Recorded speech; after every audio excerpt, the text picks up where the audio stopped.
Oi, alunos do sexto ano, sou a professora Isabel, nossa aula é de História. Essa semana a gente vai fazer a correção do exercício, tá? Do conteúdo da semana passada, que foi sobre a Mesopotâmia. Então, vamos começar nossas questões. Lembrando que todas as respostas às questões vocês encontram no vídeo, né, da nossa aula ou no blog da escola, no conteúdo proposto para vocês fazerem a leitura e assim complementar os estudos de vocês. Então vamos para a primeira questão. Quais rios situavam-se nas proximidades da Mesopotâmia? Então, gente, eram dois rios, né? Na verdade, os rios Tigre e Eufrates, tá? Então, aqui tá o mapazinho que eu coloquei aqui, né, na questão, para ficar bem entendido, onde ficam os dois rios e a Mesopotâmia, bem assim, no meio dos dois rios, certo? Então, vamos para a segunda questão. O que quer dizer a palavra Mesopotâmia em grego? Então, por que é que foi chamado de Mesopotâmia, gente? Porque essa palavra, né, Mesopotâmia, significa meio e a outra parte da palavra significa rio em grego, tá? Então, a palavra Mesopotâmia significa entre rios. Então, os rios, Tigre e Eufrates, né? Então, por isso que ela foi chamada de Mesopotâmia, porque no grego quer dizer entre rios, né? São os dois rios, tá certo? Vamos para a terceira questão. Onde podemos localizar a região da Mesopotâmia na atualidade? Hoje em dia, qual é a região que era a Mesopotâmia naquele período, né? Das primeiras civilizações. Hoje, gente, como a gente vê aqui no mapazinho que eu coloquei também para vocês, para ficar bem claro, é o Iraque, tá? Então vamos situar aí, ó, Síria, né?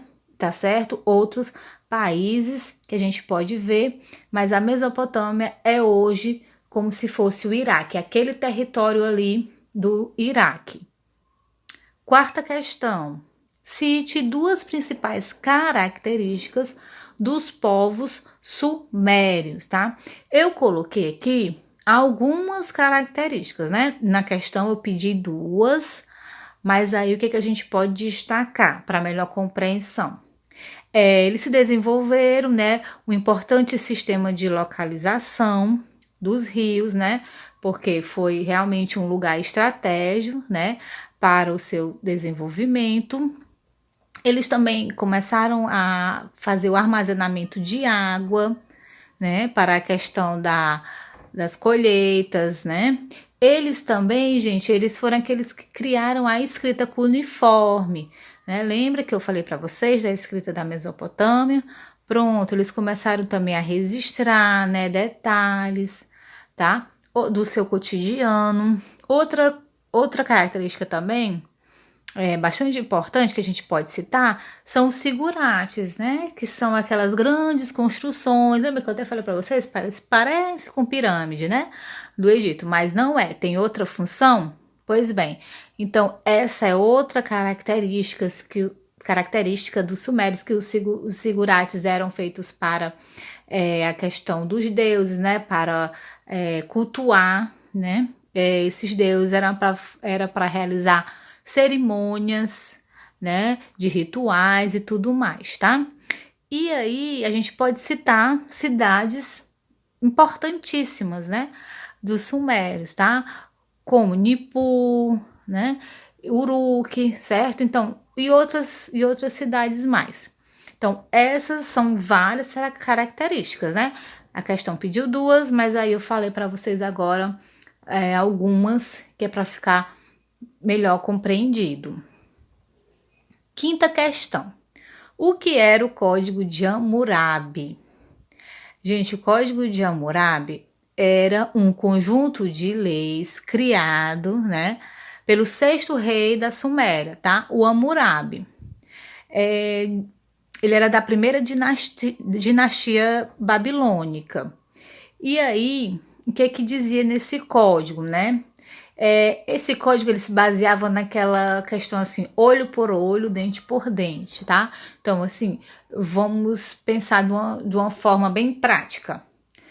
Você fez alguma coisa que não é correto, né, naquele período, e aí você ia pagar da mesma forma, né, daquele ato que você fez, que não é um ato, digamos, correto, né? Então, é a questão olho por olho, dente por dente. Quando eu digo olho por olho, dente por dente, quero dizer o quê?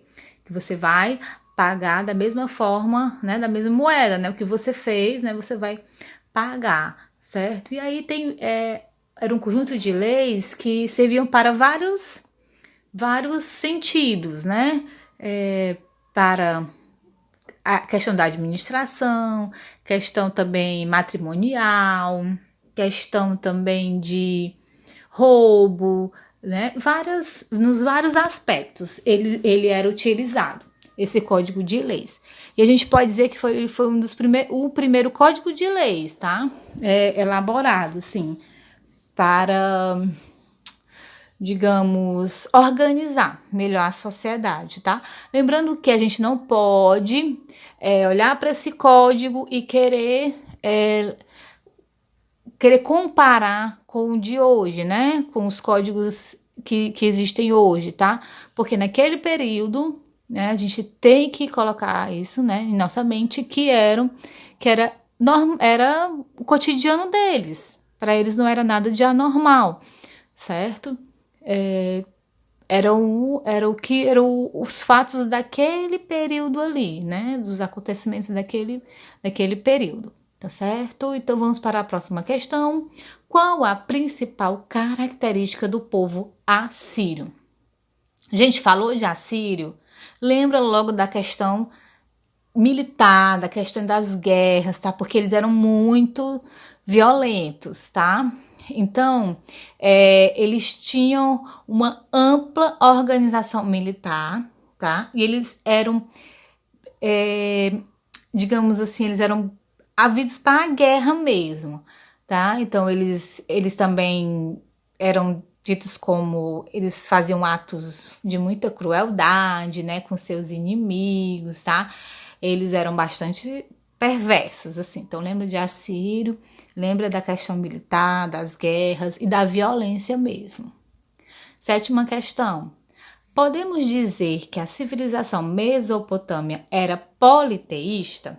Justifique, tá? Então, os povos da Mesopotâmia antiga eram politeístas, ou seja, porque eles acreditavam na existência de vários deuses, né? Um povo politeísta é um povo que acredita em vários deuses, né? Então, na concepção desses povos, né, os deuses, eles podiam praticar coisas boas ou coisas ruins, tá? Como seres humanos. Então, e outra coisa, os deuses, gente, eles eram elementos como se fossem cultuados elementos da natureza. O deus da água, o deus do sol, né? Aqui eu coloquei alguns deuses, né? A imagem de alguns deuses da Mesopotâmia, tá? Quando a gente falar de Mesopotâmia, a gente pode assimilar algumas coisas ao Egito, né?